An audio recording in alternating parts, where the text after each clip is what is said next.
as kind of the evolution and now, having the opportunity to focus more on the article writing and the involvement in Bloomberg. So what are some of the like top 3 issues that you're kind of following in state and local tax?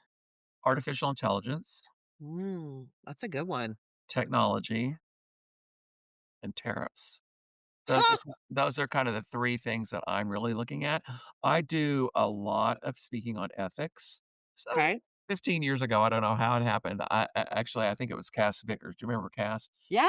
He was the executive director for IPT. Yep. and I had desperately wanted to speak at NYU, and I never got invited, and everybody always told me, "Oh, somebody has to die in order for you to Right. get invited," and I'm like, "Okay."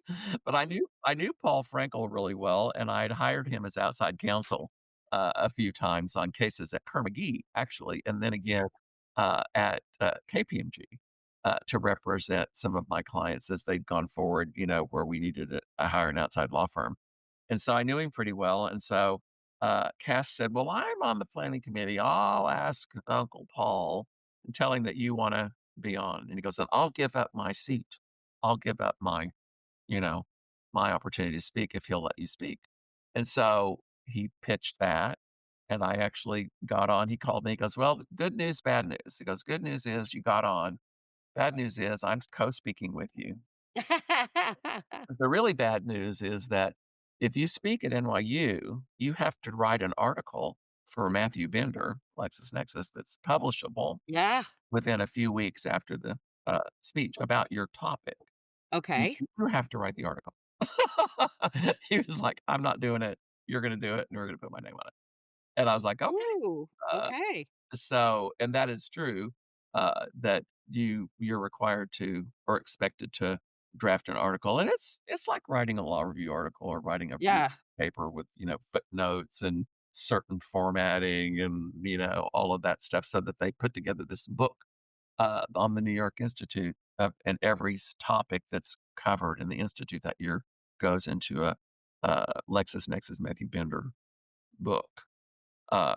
So, yeah, that kind of led me down that, primrose path to, start the writing, process and doing all the speaking.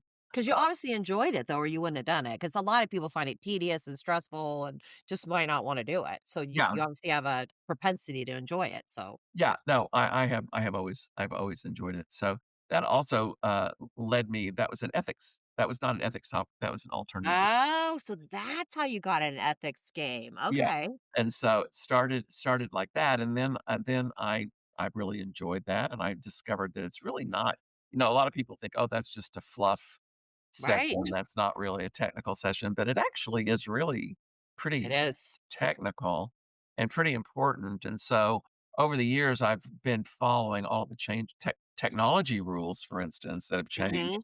within the ABA model rules and the Mhm. AICPA statements on standards for tax services.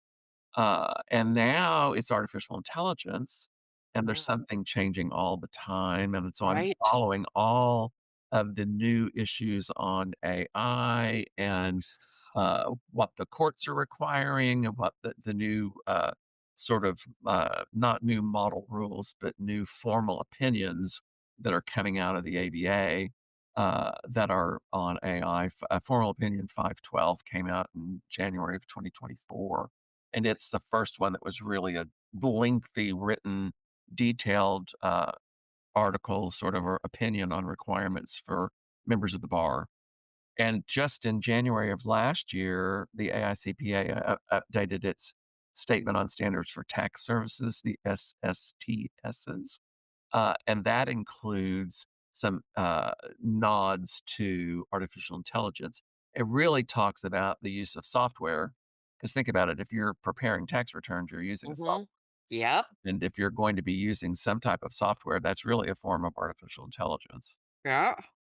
And so they're starting to put criterion around what you can do and what you are required to do if you're going to use that, whether or not you're required to give notice to your client that you're using it, get permission that you're using it, how you're going to bill for it, all kinds of really interesting, issues. So that I think is, going to stay with us.